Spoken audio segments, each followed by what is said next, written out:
Hey guys, what's up? Welcome to another episode of the Power Up Podcast. We're live again, baby. It's been a while. Been doing a lot of game streaming, but that's okay.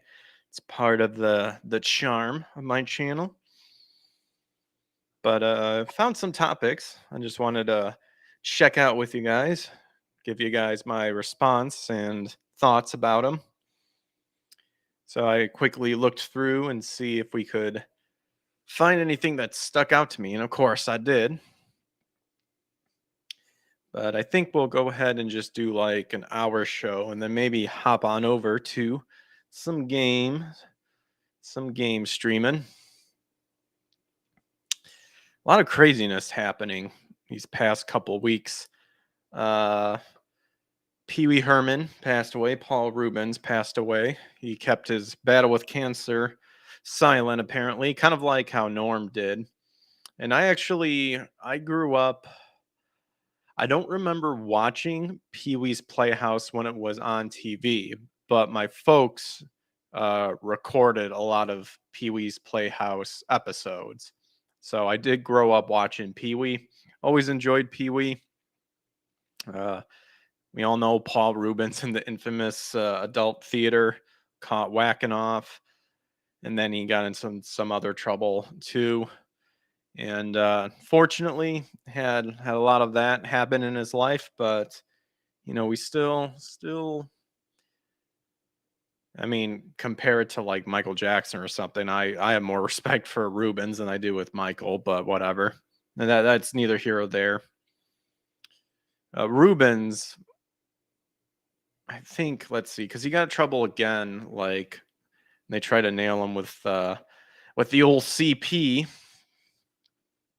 but I believe that got dropped because he was just a collector of erotic stuff and didn't know what was in the stack. I think is what got ruled. Let's see. Collector of erotica, including films, muscle, magazines, and a sizable collection of mostly homosexual vintage erotica, such as photographic studies, which probably shouldn't should stay away from that. Let's see. Purchase bulk lots.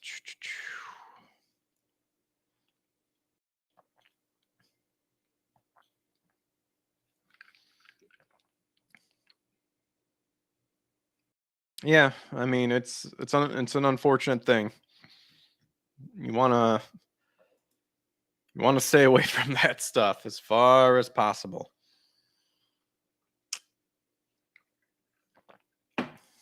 Get help if you need to. But I mean, like I said, comparing it to like Michael Jackson, who like surrounded himself with kids, that one's a big one. To me, that's like, oh, you are setting yourself up for trouble. But only the good Lord knows the proper judgment and punishment. But we're not here to talk about that. We're here to talk about some of the topics I found intriguing and sparked my interest, and got them all lined up here. So this was an interesting one that caught my eye, that I think kind of it ties in with the whole. I can see it kind of tying into a bunch of other stuff like like emulation, and then the whole argument with piracy and illegal downloading and stuff like that. And this is what caught my eye.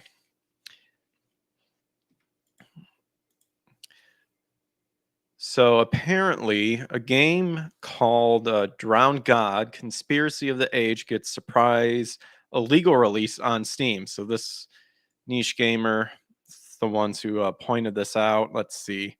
So this article came out yesterday.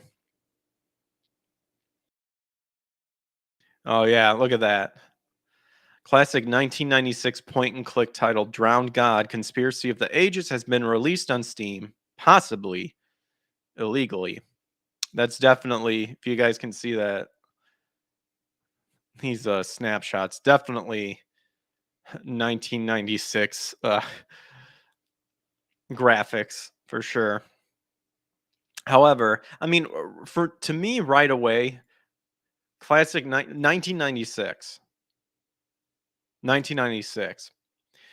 You're making a big fuss of it possibly being uploaded for a 1996 game. Like, is this like, did the people who developed this, are they even still around? Are they even getting shares and stuff like that? But let's let's continue.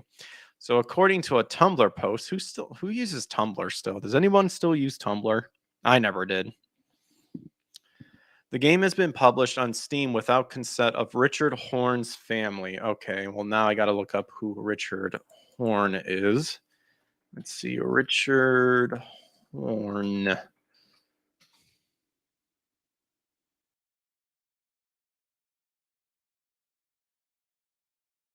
Don't think this is the one I'm. Let's see, video game.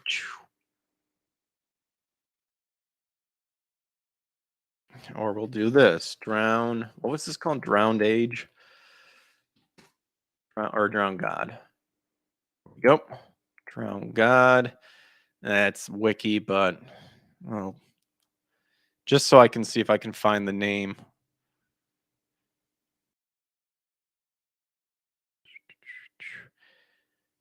Let's see. If you want a little background of the game, that centers around the idea human history has been manipulated to cover up certain facts. Well, I mean, that is true. Oh, yeah. Gnostics and secret societies for sure are hiding stuff. The true history, according to this game, is that aliens from the Orion era of space seeded humanity on Earth thousands of years ago and have since guided its development. I mean, fallen angels, really, if you're talking about aliens. But I mean, you can definitely like right away already Gnostic sort of beliefs that they're trying to convey. Even talking about the Knight Templar, but I'm getting sidetracked at it. Who's this Richard Horn? That's who I'm trying to find out.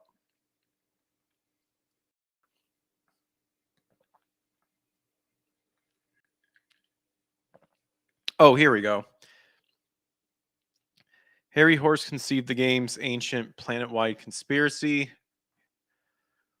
Horse had previously received. This is someone named Harry Horse. Oh, it's a pen name for Richard Horn. Oh, okay. So there, it's based on Richard Horn was an English poet and critic most famous for his poem Orion. Ah, okay. And he was an author, illustrator, and political dude. This is like back in like 1960, and the guy died in 2007.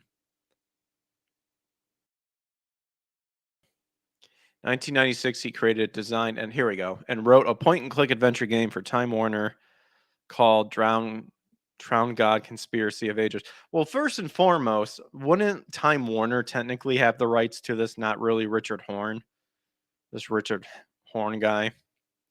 The game was based on a forged manuscript he had written a decade earlier, purporting to have been written by 19th century poet Richard Henry Horn, who share Horse's name.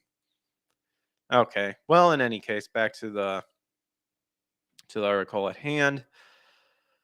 So, according to a Tumblr post, the game has been published on Steam without consent of Richard Horn's family. I mean, are they even upset about this? In all honesty, it is unknown who Grayscape or Zizmoco Publishing are, but it's hard to believe that they have the rights to this property, which leads us to believe that they re-uploaded a stolen game to Steam.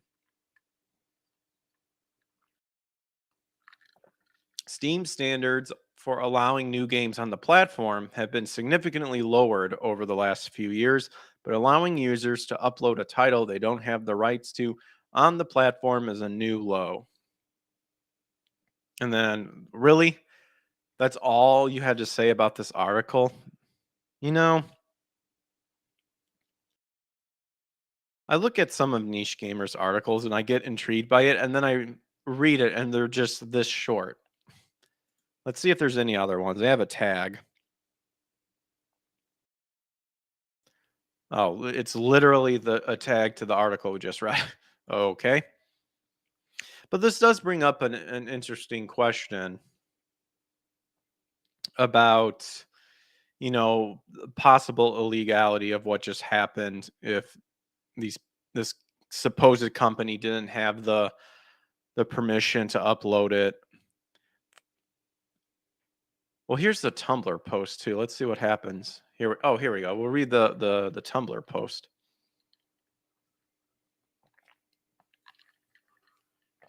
If anyone here who is interested in Drowned God Conspiracy of the Ages sees a Steam page for it by a developer calling itself Grayscape, who is selling the game for 15 moolah, don't buy it. It's not an authorized release. I have an acquaintance who can directly contact Harry Horse's family, and they had no knowledge about it. The rights are split between them. Oh, here we go.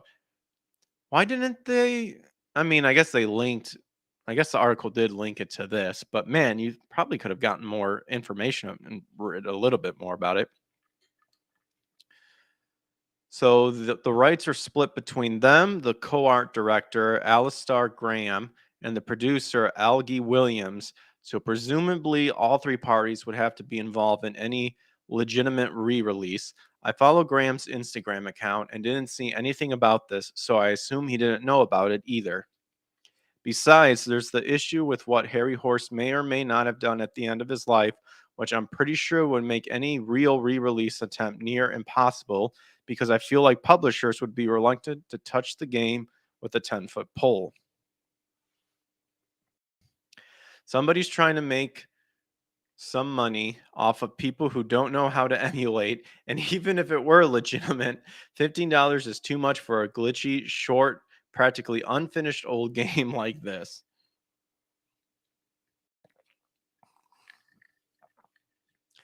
You can't get Fallout 1. You can get Fallout 1 on Steam for less than that, even without any deals. And there's so much more content. If you would take a few seconds to flag this page for the legal violation, I would highly appreciate it. Oh, Colin. I mean, all you said was,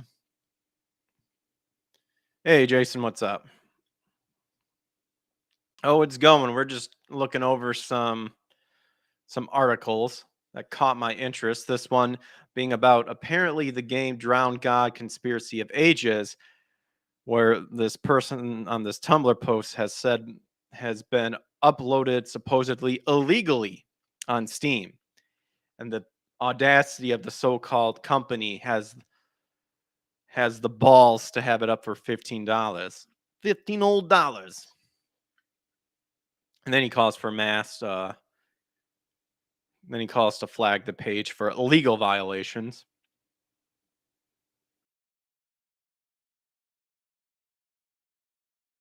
But this just brings up the just Final Fantasy 14 crafting and watching various things. Nice.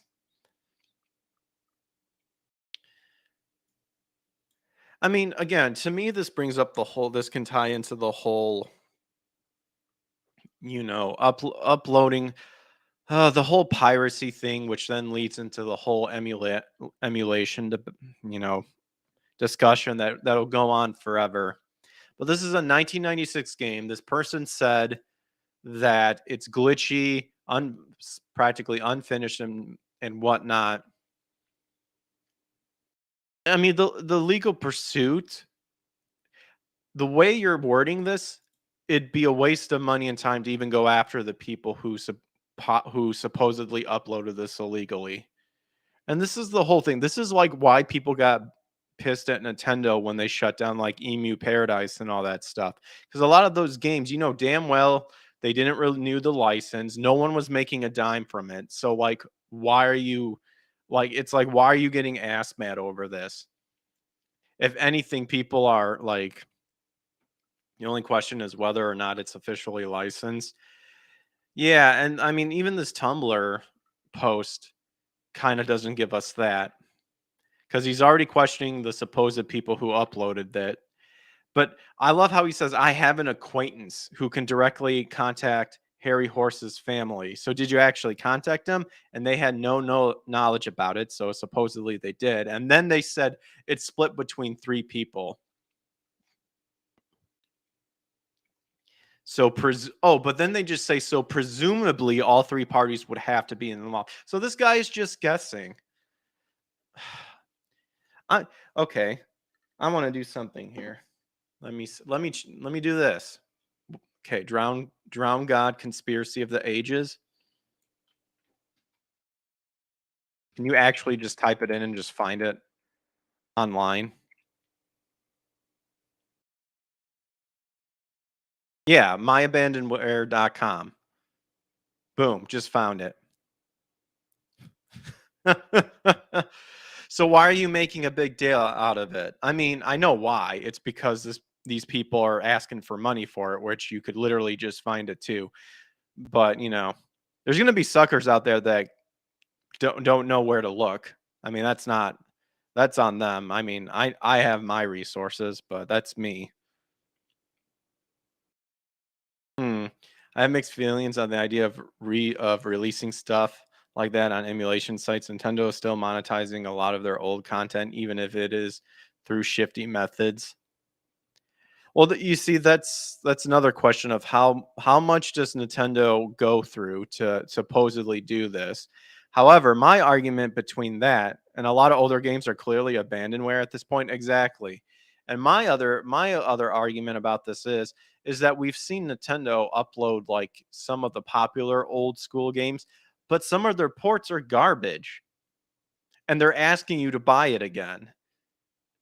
And to me, I would be like, dude, I have no problem supporting like buying it if your port is like 100% how it was back in the day. But some of the ports are awful. So it's like, no, why should I buy this? Why should I buy this for the third time when I already bought it like two more like two other times?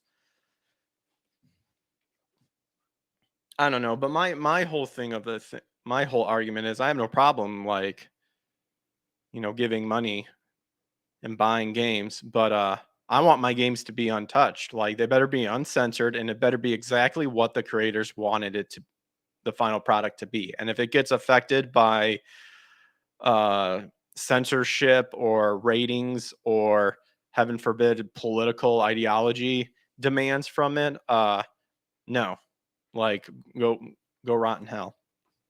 Yeah, I really wish they supported purchases from the Wii U, and 3DS and the more recent consoles. Yeah, exactly.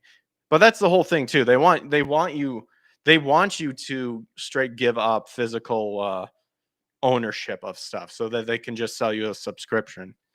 That's what they want to do.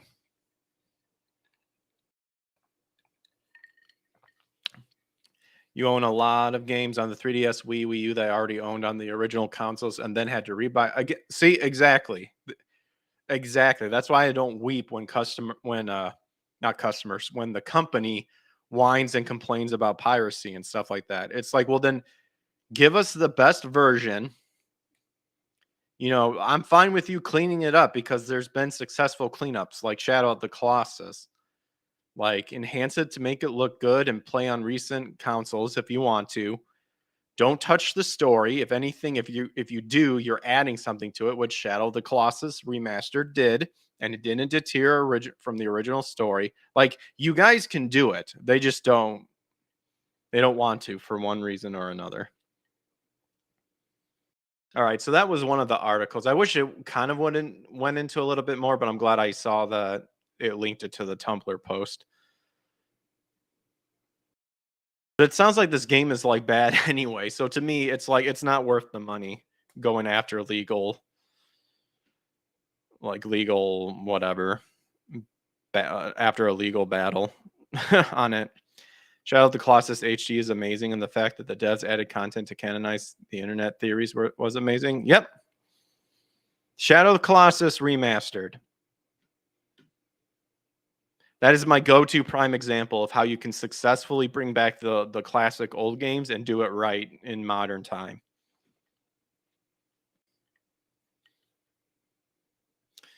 All right, so that was one of the topics that caught my eye. Drowned God, Conspiracy of the Ages.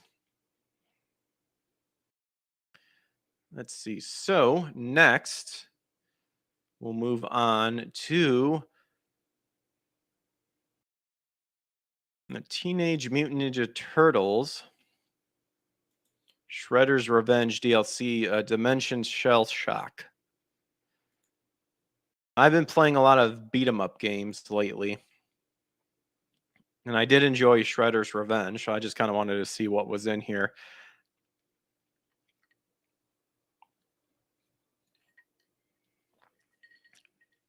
All right, so it launches this month. This article was yesterday. So publisher Dotemu and developer Tribute Games announced Teenage Mutant Ninja Turtles Shredder's Revenge DLC Dimension Shell Shock launches this month. The new Shredder's Revenge downloadable content launches August 31st. Shredder's Revenge.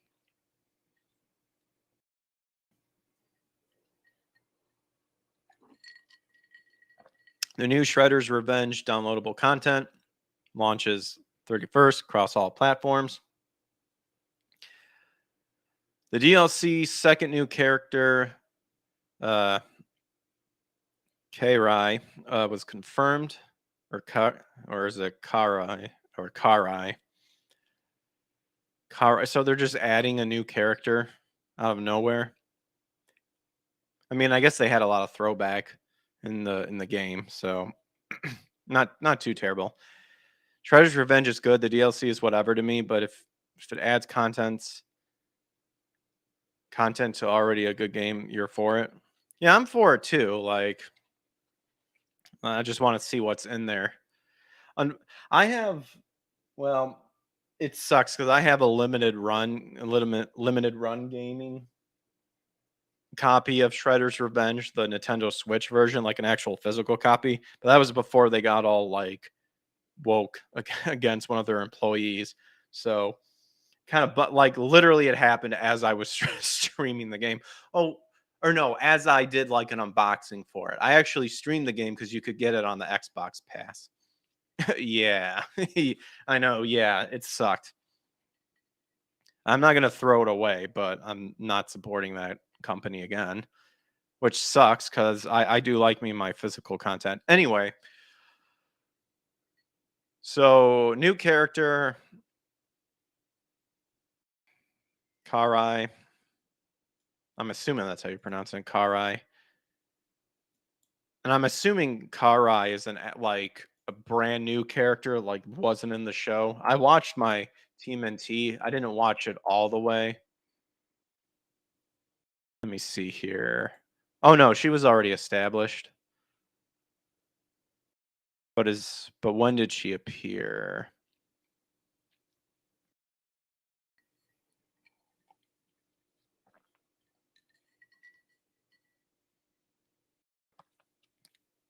Here we go. New girl in town.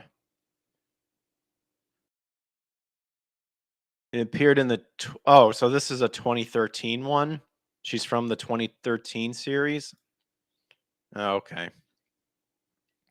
I own the Grandia and Grandia 2 physical. I love those games, but I cannot buy from them anymore. Yeah. I mean, that's a whole nother rabbit hole to go down on. But I covered that when that kind of happened. I actually had Kara on the show too. Sucks. Glad she's doing a lot better now. So here's a rundown of the new content plus a trailer. Oh my gosh. Dimension Shell Shock brings two new playable fighters to the forefront of the action at launch later this month. Karai joins the razor sharp Miyamoto Usagi, star of the Usagi Yojimbo comic book series and a fan favorite ally to the Turtles, seen in previous cameos across the animated series and action figure releases. Her signature snark brings a bite to the fight alongside her deadly skills with her swift ninjutsu strikes. With Karai at your side, there's no stopping the Turtles as they kick, punch, and party their way across the various new worlds in Dimension Shell Shock's Rift jumping battles. The full DLC packs a punch for fans at launch, featuring a new survival game mode, fresh original music from the soundtrack's composer T. Lopes, and alternative color schemes for playable fighters. Survival mode introduces collectible crystals that allow you to jump from dimension to dimension, each with its own unique look and feel.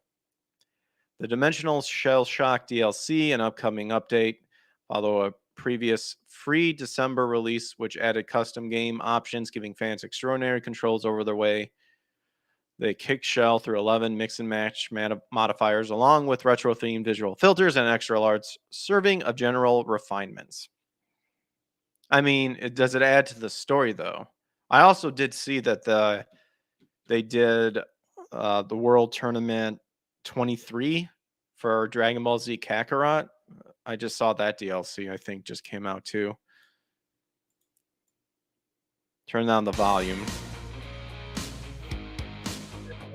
There they are. I'm assuming they're just okay. So they're not adding anything to the story.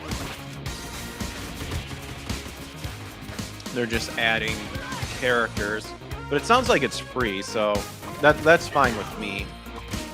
I always hope DLC. I don't know about anybody else, but I always hope whenever I hear of DLC that some sort of story, whether it's like a little new story or some additions to the main story, gets added.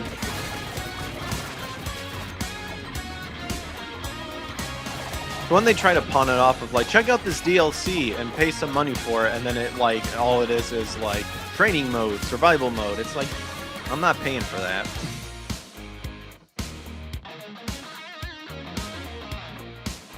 What's up, Chaos? What's happening? I'm just looking over the TMNT DLC trailer. Interesting. Well, there you go. There's that.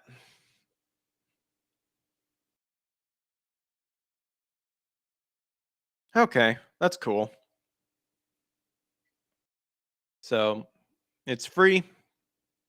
So who doesn't enjoy free shit? That's pretty much all it was. The trailer was amazing when I saw it. It looks cool, yeah. Looks like they've touched up. I mean, I like Shredder's Revenge. I like the style, I like the look. Thought it was a really well done game. So I don't have a problem with it. So it's nice to see that there was a DLC and it's free. So I don't really have anything to complain about. It looks interesting. If you guys like the games, maybe check it out. All right. So that article is done. Next on the old list. All right, so this is probably one of the bigger ones that I saw too, and that is a Dragon Ball Z Budokai Tenkaichi 4 rumor. I've got two articles here. We'll check out Bounding into Comics one article first.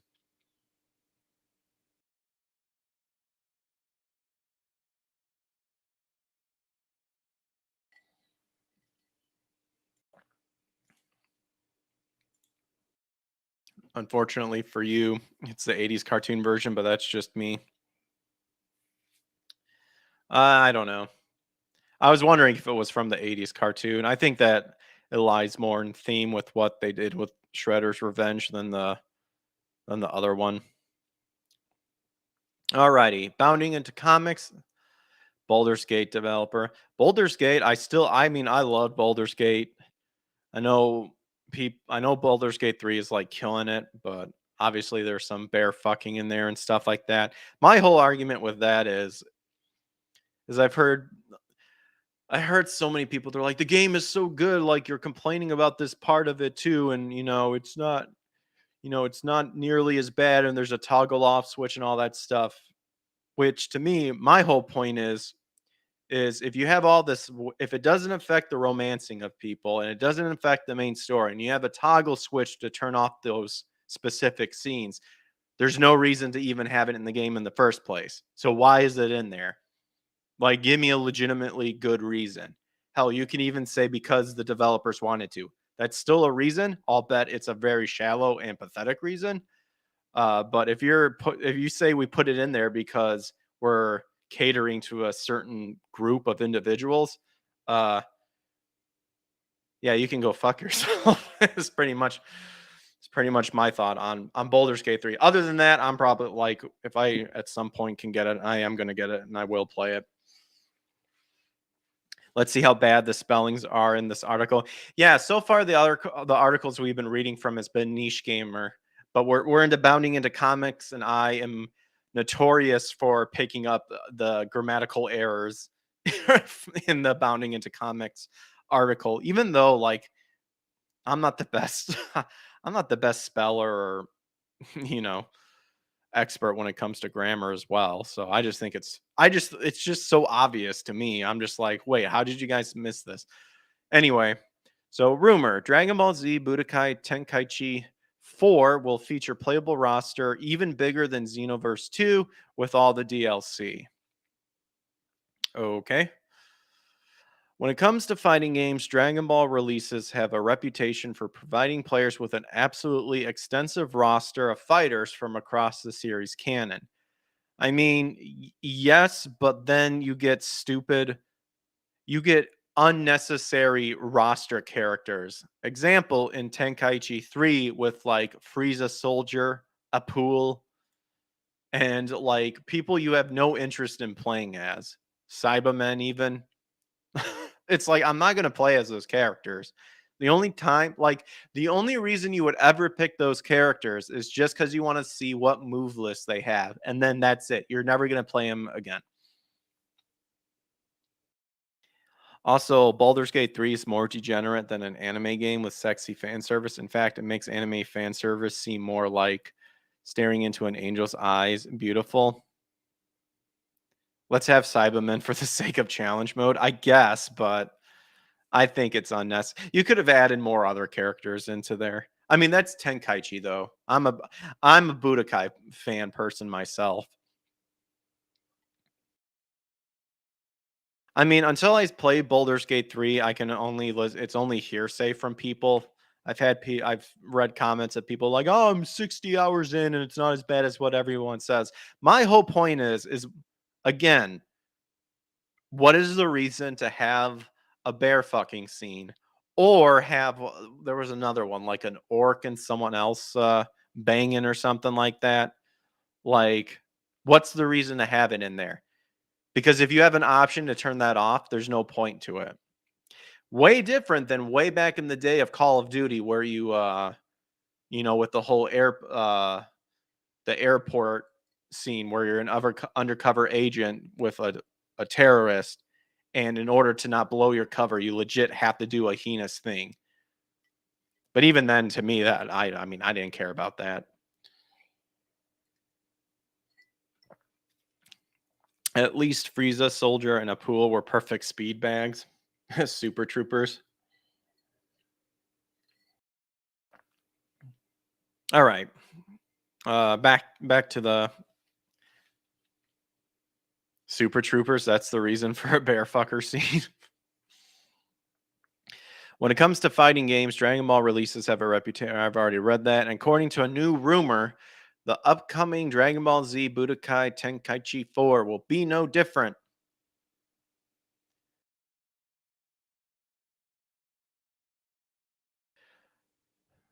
Word regarding the long awaited sequel's potential combatants was first raised to the public by noted anime YouTuber Geekdom 101. Okay. Taking to his YouTube channel on August 10th, Geekdom 101 began his discussion of the game roster by informing viewers that, per his supposed sources, it would feature characters from the tournament of power who have never been playable in Dragon Ball game before. I mean, that should just be a given. Like that's nothing new. Like you should expect to see that to happen. That makes I mean that's not big news.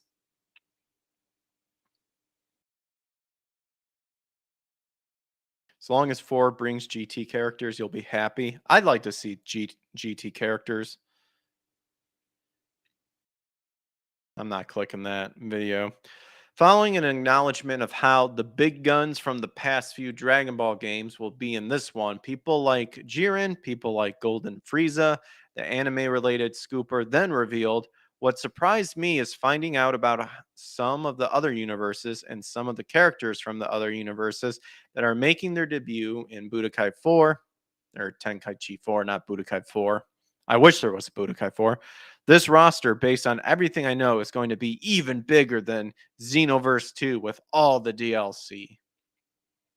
As of right now, I can't say who's going to be here from GT or the original Dragon Ball. I don't have that information, admitted Geekdom on the subject of Tenkaichi 4 matching Xenoverse 2's franchise spanning roster of 100 plus playable characters, but will be or but what will surprise you is how many characters from the Tournament of Power that we saw fighting may end up being playable in a fighting game for the very first time.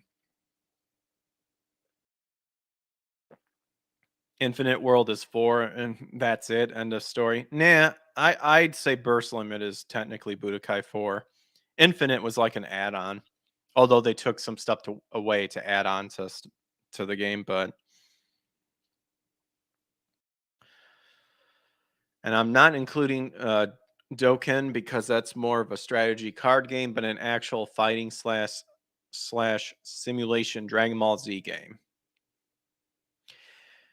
As for the potential appearance of characters who have thus far only appeared in the manga, such as Granola. Really?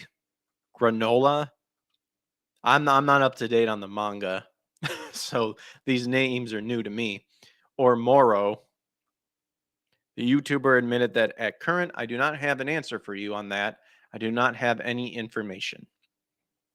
Unfortunately, despite claiming to know some of the game's confirmed roster, Geekdom ultimately refrained from sharing this knowledge. Yeah, his name is straight up Granola. Yeah, they're not even hiding it.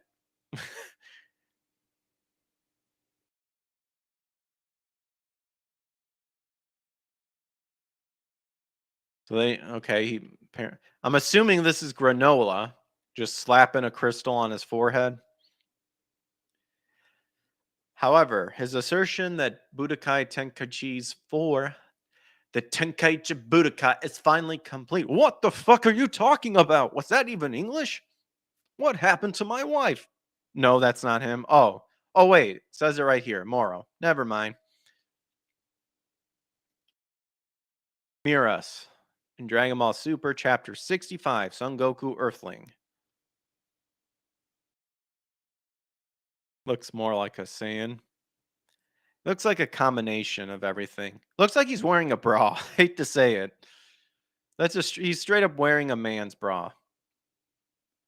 The the bro or the man's ear.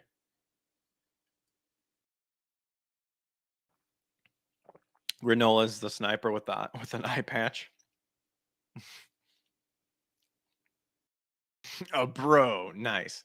Yeah. I'm not gonna pass up on that Seinfeld reference. What happened to what is it? Pastrami Jerry or Petroli Jerry? Ooh, ah! You are the ass man. However, his assertion that Budokai Tenkaichi's 4 roster will feature the debut of fighters featuring in Dragon Ball Super Tournament of Power arc provides a solid jumping off point for speculation regarding such new entrants. Okay, well, now you're just padding because you're just repeating what you've already said. Narrowing down the tournament's list of 80 combatants according to Geekdom's 101 criteria of being a never before playable in a Dragon Ball game, thus resulting in the removal of Ribrian, Hit, Kaba. Wait a minute.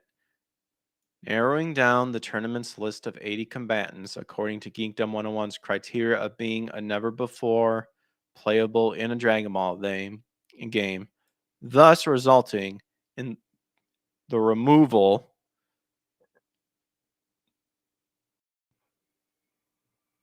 So all of those people, the entirety of Universe 7 from the running, there are roughly 61 fighters left from Lord Zeno's competition who can potentially appear in Budokai Tenkaichi's 4. Wait, so they're saying wait, this is saying that if Geekdom's sources are saying it's people from the Tournament of Power, then none of these people are currently not there. Okay. Wait a minute. No, they were in there. What? I don't get. I feel like I'm missing something or I'm misreading this. What is it when he spelled jumping off? He used a zero and off.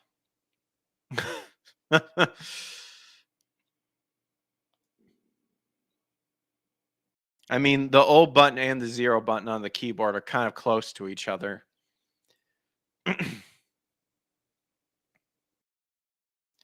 I'm confused at why he's stating that because of what Geekdom said, you can rule out these characters. Because I thought these characters were in the Tournament of Power.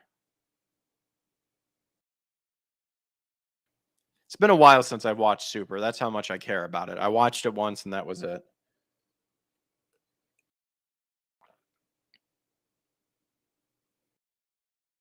Either geekdom or bounding into comments or idiots. Yeah, I don't understand the wording of this. It might be just me and my autism, but I don't get this. Anyway, further eliminating characters who had no who had no further eliminating characters who had no character outside of background fodder. This leaves, at least in the opinion of this article's author, around 11 combatants who could make their debut in Tenkaichi 4. Hey, the music was good in Tournament of Power. I mean, I liked what they did with Android 17 and 18. I thought that was baller. I mean, to me, the Android I'd be an Android over Saiyans any day. Cuz you'll never get tired, you can't be sensed, and literally you can increase your base platform and stay there forever. That was awesome. So, okay, so now they're listing off these people and his fellow trio of danger members who would likely serve in some sort of assist capacity. Cass says, I never watched Super and still know those characters were in the tournament. I mean, Kefla and Kale and Caulifla and Kaba or Caulifla, they were just cheap knockoffs of already established movie characters. You know, the wannabe Broly. It's Broly, but female. No one asked for that. Just give us back Broly, and they did in Super. And look how successful it was. Although I'm still a fan of the Z Broly version. Should be noted that despite their disqualification from speculation under Geekdom's 101's criteria, this does not mean that the aforementioned returning fighters have no hope of appearing in the game, but rather that they were simply not the subject of the YouTube specific scoop. Frost was awesome. Frost was okay. And then the whole Frieza whole little cheap poison. I don't know. I thought the poison gimmick was kind of lame to be honest, but whatever. Frost was finally a good Cooler. Cooler was trash. I liked Cooler. I liked Cooler. But whatever.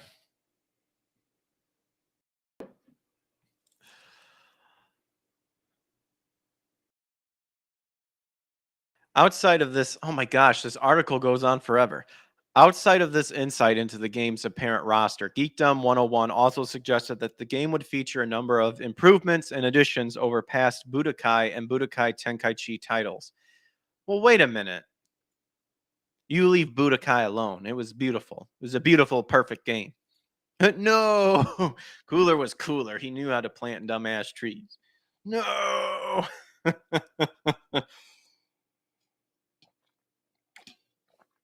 Come on, Cooler like getting killed by getting blasted into the sun. That was pretty dope. Plus, he could gather energy faster than Frieza.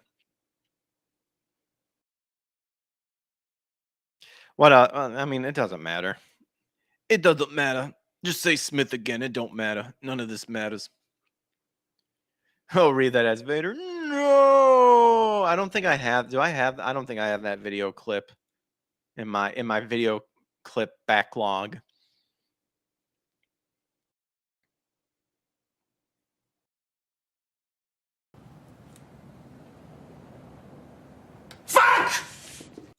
I have that. I have that one.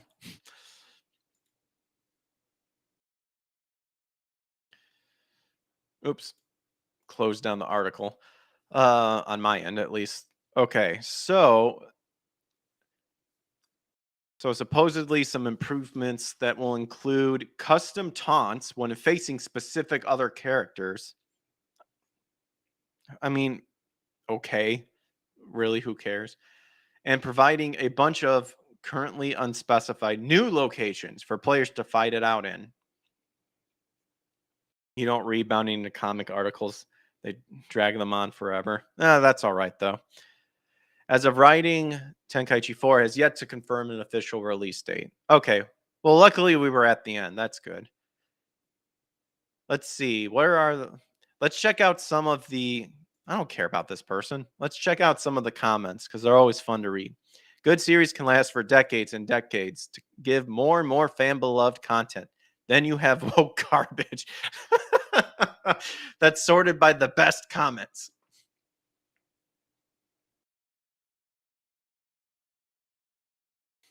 Wait, are these the only comments? Let's see. Newest. It's like listening to Bob Lonsberry on the radio. Highly doubt that the roster will be that big initially. They have to sell you several season passes worth of characters first. Very true. Beep boop robot. Very true. I do agree with that. Budokai Tenkaichi has never been a favorite of mine. Yeah. I hope he's a Budokai fan like me, but they at least keep improving on the sequels. Good series. Okay, we just read that one. Oh, those were the only comments. So not a whole lot of new comments. 12 viewing apparently this conversation. All right, so that was Bounding into Comics version. I did find another article talking about this one as well. So close that out, share screen. This one is from I've seen the Twitter is from Dexerto, I guess. Dexerto probably be the more appropriate way of saying it. Let's see if they add anything new. This article is new. Let's see. This one was published August 9th. So this one's a tad bit old. Tenkaichi 4 reached a big development milestone, according to an insider following an update by voice actor Sonny Strait. Oh. Yeah, the hit DBZ fighting game series is finally making a return, and while the game doesn't have a release date yet, a new leak suggests development is proceeding very well. So rumors began when Strait, the voice of Krillin, Bardock, posted a TikTok saying he had a long day recording for a game with lots of screaming. Oh, the one from Bounding in the Comments was new. I forgot to look at when it was posted. Although he couldn't reveal what game it was working on, many fans are convinced it's Budokai Tenkaichi 4, and insider Geekdom 101 is confident in confirming those suspicions, meaning a re-release is getting closer. A release. Oh, I thought that said re-release. Oh, that's all it was. We're not going to listen to that because, according to Geekdom, Sonny's comments were enough for him to confirm that English voice work had begun on BT4. Found out last week that they were recording BT4 lines in English. I kept my mouth shut because, well, Dragon Ball leaks on Twitter have become a bit of a joke, he said. A re-release. Sony, why do you have to make a creepy face? I'd also say don't lean back into your chair because you're going to be showing that chin.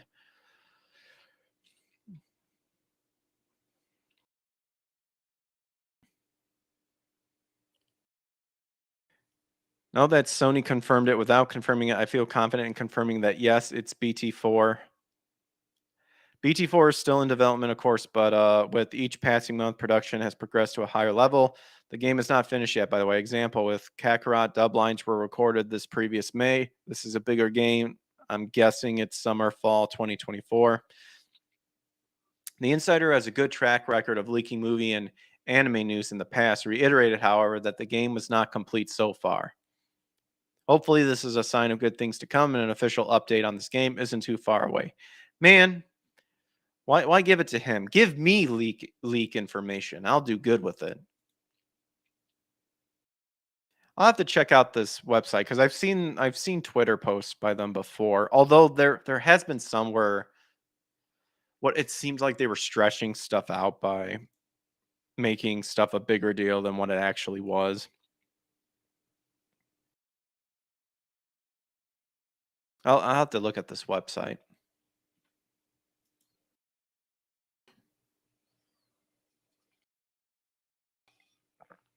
Also, 360 Marketplace is shutting down. Yeah, that was one of the topics I was kind of curious about as well. Um, but I kind of got that, I think, with the Xbox or the Xbox uh, new gaming pass core, where they're getting rid of Xbox Gold and stuff like that. So no surprise that 360 is going to be shutting down.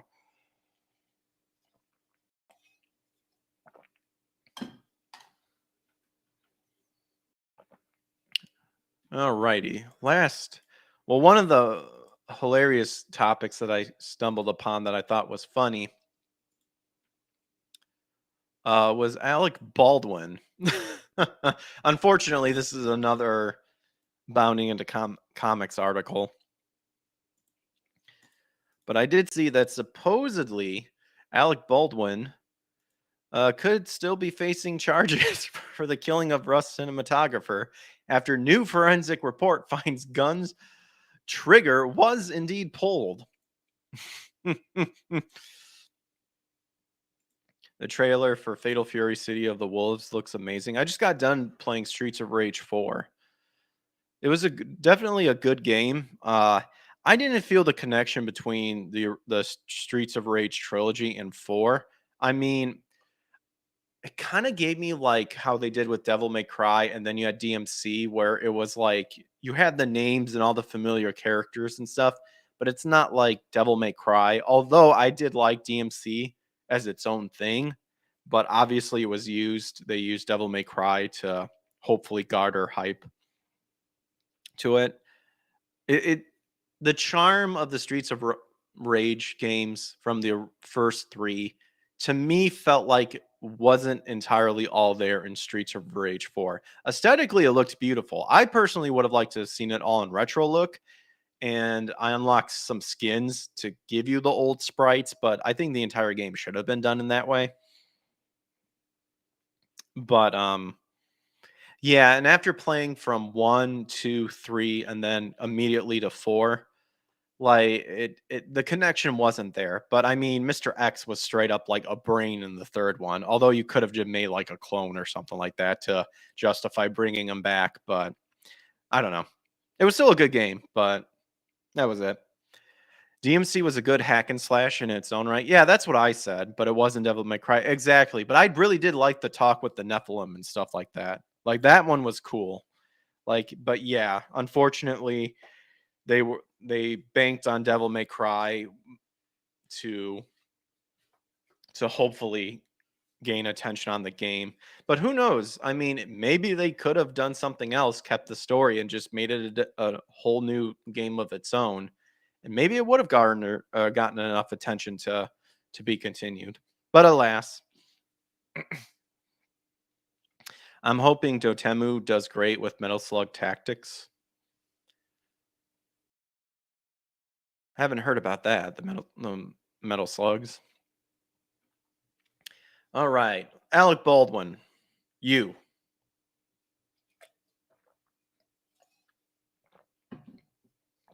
What do you have to say for yourself? Alec Baldwin may have dodged a bullet when prosecutors in the Russ case dropped all involuntary manslaughter charges for the killing of cinematographer Helena Hutchins in April of this year.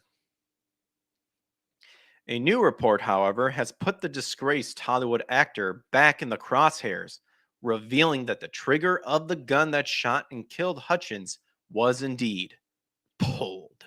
Dun, dun, dun. Variety reports that a new forensic examination of the Colt 45 manipulated by Baldwin moments before Hutchinson was shot and killed was commissioned by special prosecutors Kerry Morrissey and Jason Lewis earlier this month. Dante. Also, Danton wasn't cool. He felt insecure, just not Dante. Yeah. Thing is, Dante would look at NT Dev and not give a damn what he said.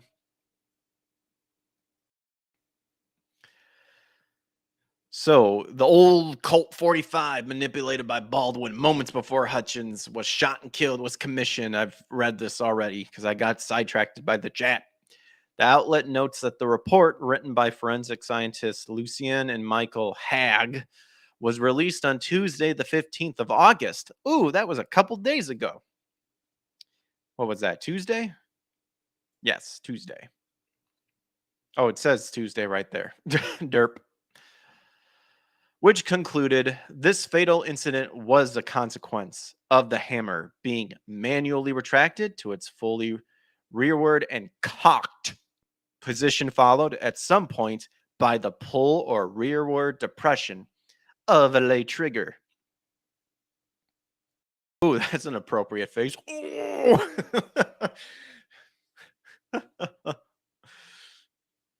He's like, oh, I did something wrong. I murdered someone.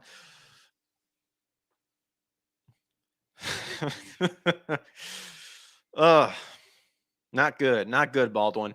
Although Alec Baldwin repeatedly denies pulling the trigger, huge X to doubt in my mind. Given the test findings and observations reported here, the trigger had to be pulled or depressed sufficiently to release the fully cocked or retracted hammer of the evidence revolver. The report added. So, I mean, when this whole thing happens, and so many people have covered it. Nick did. Um, I'm sure Legal Mindset and like a bunch of uh, the lawyers online have covered this, and it shows the absolute arrogance and ignorance of Hollywood, who are so anti-gun, but yet apply their fictional knowledge of Hollywood to what happens to real life, like gun violence. And then you have something like this happen, and then they have to feign ignorance, or try to feign ignorance. Because the people in Hollywood who actually know how to properly handle guns get taught this. And Baldwin is like a prime example of someone whose fat ass should know how to handle a gun. Like any actor, like immediate, like before you even start shooting, should go to like gun training classes and stuff like that. And this douchebag has bashed on guns so many times, and then you had this happen, and then he can regardless of what happened or not, like obviously he should have his fair trial and all that stuff, or have a trial, or all that. But they weasel away like out of this when it happens to them because they're disgusting people. And now you have this like this report saying like no, like in order for this to have happened, like someone had to do it, someone had to press it. And to me, this sounds like you know holding a gun 101, where your finger should not be where the trigger is, it should be on the outside. Now granted, back in the day people really didn't do that, but then again, people were fucking smart and like didn't point guns at people unless they were ready to, aim to kill and stuff like that. So that may not have, hopefully I'm getting my message across. That may not be the best explanation of it since my mind's racing like a with 1,000 thoughts. The point of it being like, you have these people who are anti-gun and who will apply the Hollywood fantasies of gun. Like for example, like in John Wick, the silencer or the suppressor scene. with them going around like that. Obviously, like if that actually happened in real life, like people would know it happening. But yet people who actually know how to handle guns or have knowledge of firearms and all that stuff, they know that's fictional. But yet Hollywood and the politicians will literally take that sort of idea and say, well, this happens all the time. And they have no knowledge about it because they're retarded.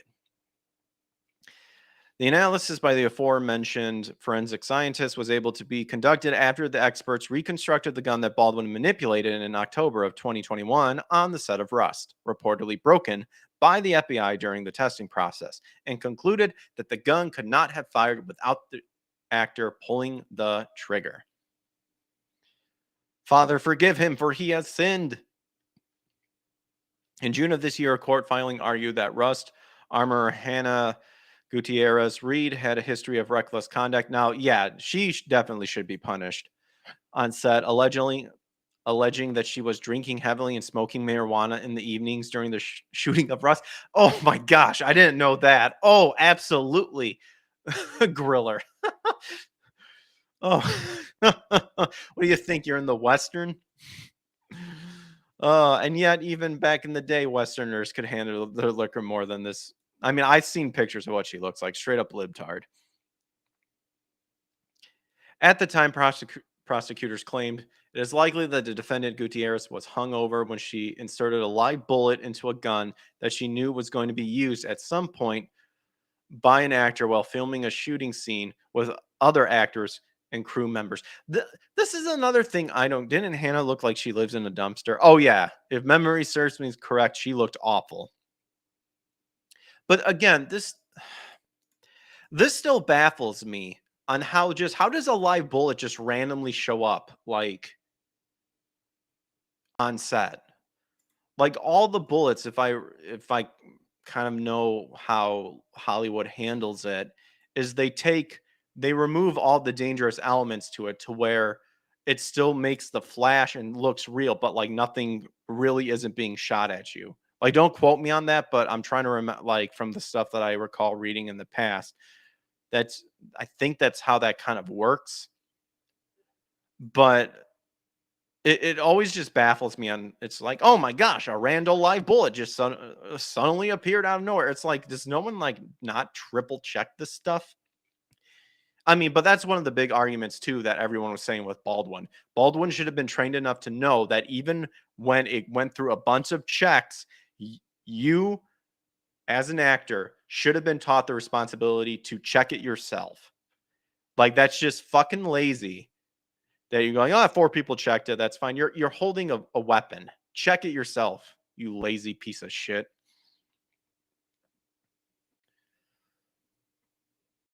The movie is going to be forgotten immediately once it releases.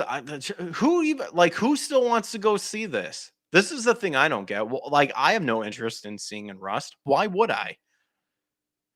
Further, the legal document noted that the reason Baldwin's involuntary manslaughter charges had been dismissed was due to a quote possible malfunction of the gun significantly affects causation with regards to Baldwin, not with regard with Gutierrez. Ooh, interesting. And now they're saying that like it actually had to be manipulated for this gun to go off. Ooh. If it is determined that the gun did not malfunction, charges against Mr. Baldwin will proceed, the filing further added. Ooh. Ooh. Oof. Oof. Ouch. Well, Baldwin, all I can say is with all this this possible scenario happening with you, that's your problem, fuckface.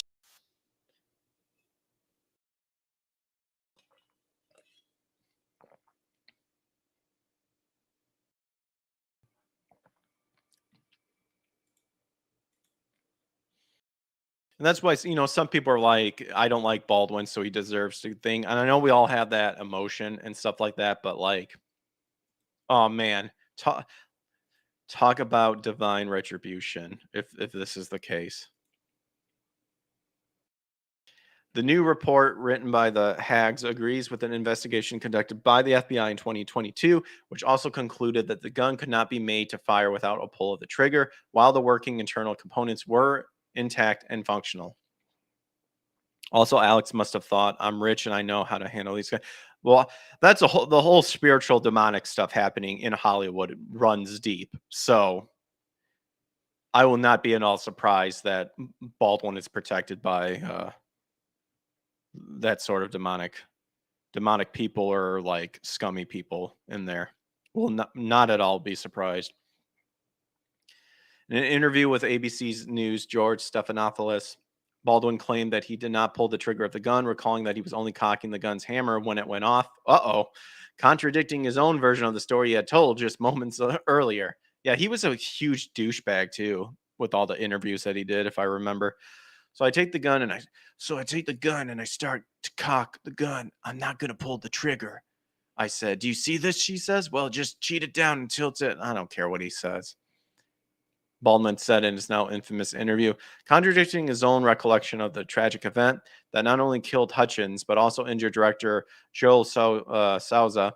Baldwin could go on to claim that he didn't cock the gun at all and that he remembers pulling the hammer as far back as I could without cocking the actual. While Baldwin is yet to be charged again, Morrissey notes that a formal announcement addressing the Hags report is yet to be made. I expect that the decision to be forthcoming, the special prosecutor wrote in an email. There we go. Very interesting. Yeah, I like to see where this goes for sure. Who was the Baldwin that was in Firefly and Chuck and supposedly started Gamergate? He's not related to this windbag. Oh, I can't think of the name. I know who you're talking about. The name slips my mind. I know who you're talking about. Well, we're an hour in, and I think I'll probably be doing some gaming here. So I think we'll wrap up the show by reading. I want to read the comments because with Baldwin, I'm sure it'll be juicy. So 1 hour ago, from guest, wow, you're telling me it only took 2 years for them to determine that the gun didn't fire itself? Someone deserves a promotion for such fast work. Many sleepless nights go into that kind of deduction. C Striker says, Adam Baldwin. Thank you, C Striker. Angry Rodent. I love the names too. This one says, your face looks like a cunt. What's the deal with that fucking douchebag? Nothing about his stories made sense. When you know how single action revolvers work, it becomes obvious he was lying through his teeth every time he changed his version of what happened. Yep. This doesn't absolve Gutierrez Reed of criminal negligence. No, I think she definitely shouldn't be let off. In allowing live ammo to be stored alongside and even mixed in with the blanks. That's the better Baldwin. Again, yeah, that just goes to me of how how does just live ammunition appear? Like, do they literally just order bulk ammunition and then painstakingly take out all the stuff to like repack it so that it looks and seems legit as real, but like nothing's actually being shot? And it's like 2023. Couldn't you there's got to be an easier way to do all this, like with 3D printing and stuff like that. Like, I'm still one to argue, like, I think Hollywood should still use squibs, like Tarantino style, like blood effects and stuff, but that costs money. Just use digital and whatever. Gift of Gab. A shame he wasn't aiming at himself.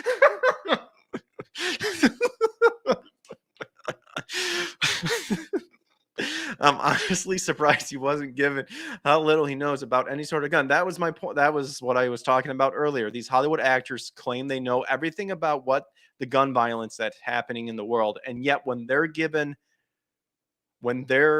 as actors are given uh roles that involve understanding guns, it should be mandatory that these assholes take gun classes. Hell, as far as I'm concerned, the dreaded, as much as I have problems with the NRA as well. I think that they've changed from what they claim they were in the past. Hell, as far as I'm concerned, there should be NRA people all on set pissing these fuckers off to understand, to teach them the importance of safety. Also hear that the OVA dub of Zip Shamino was released, Vic's dub. Yep, I've watched it already, and I contacted Vic said and told him he did an excellent job in it. Mushmouth. Everyone. So far, Gift of Gab got me good with that. Ooh, coming in hot with that comment. Alec Baldwin, guy is disgusting. Yep, straight to the point. Meh, you're all suffering from Baldwin derangement syndrome. Ooh, 5 downvoted. Oof. Oof.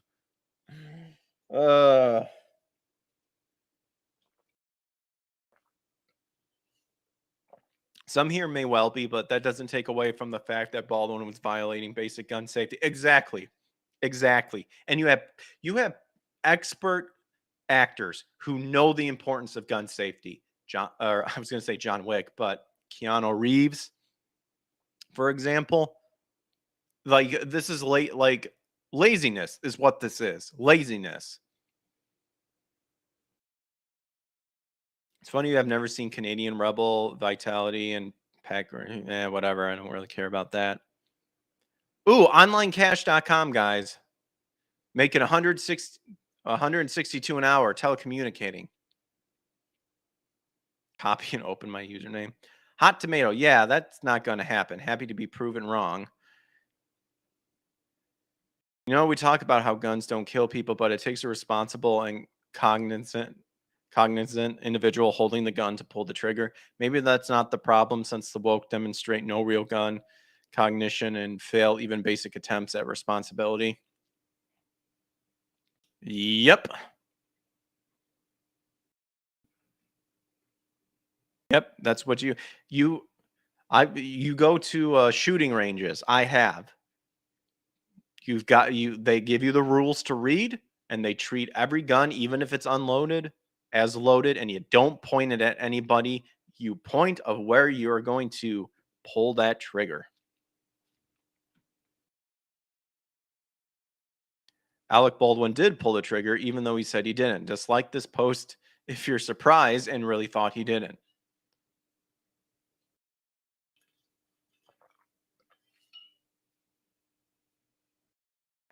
And then just, like contradicting that he said he did and then backpedaled and said he didn't when he was actually going to get charged. Yep. Gift of Gab deserves a like for that. Respawn Stronger is a troll on the Bounding into Comics comments section. Yeah, whatever. Well, that was fun. I got a chuckle out of that one. All right, so we're going to go ahead and wrap up the show. Anybody who enjoyed it, feel free to smash the subscribe and like button and turn on the bell to get notified when I go live. As you can see, I do the Power Up podcast, which sometimes can be solo. A lot of times I like to try to have guests on. And then, of course, I do game streaming as well. Recently, we just wrapped up Streets of Rage 4. I kind of moved on in between that to Double Dragon. So been in a beat 'em up hack and slash mood. We might be switching back here to an JRPG or RPG. Maybe finally getting into Wild Arms, because I love me a good Western, and all this Rust talk. Ooh, it's got me in a Western mood. But yeah, we were over on Rumble and YouTube. So thanks to everyone who hung out and listened to my atrocious readings. But yeah, that was it. Baldur's Gate 3. That I do love me my Baldur's Gate, and I still want to play that game even though there's insanity inside of it. Wild Arms is on PS4 actually. I'll have to check it out for sure. I mean, I've got digital copies of it from my PS3. But oh wait, no, I have a working PS3. Alas, my other 60 gigabyte PS3, I think the HDMI port went out on it, and thus I can't play it. Oh, rip! I'll have to get that fixed at some point.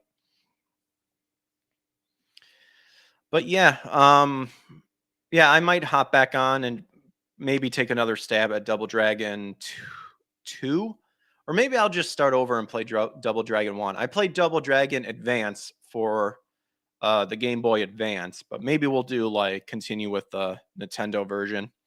We'll see. But in any case, thanks to everybody who hung out with me. You guys have a good rest of your night. God bless. Take care. And if I get online and start gaming, hope to see you there. And if not, I'll catch you guys on the flip side. If you got it on PS3, then it's free to own on PS4 since you bought it on PS3. Yeah, I'll look into it. I'd have to rehook up my PS4, but not a big deal. All right. Thanks for the support, you guys. You guys take care and catch you later.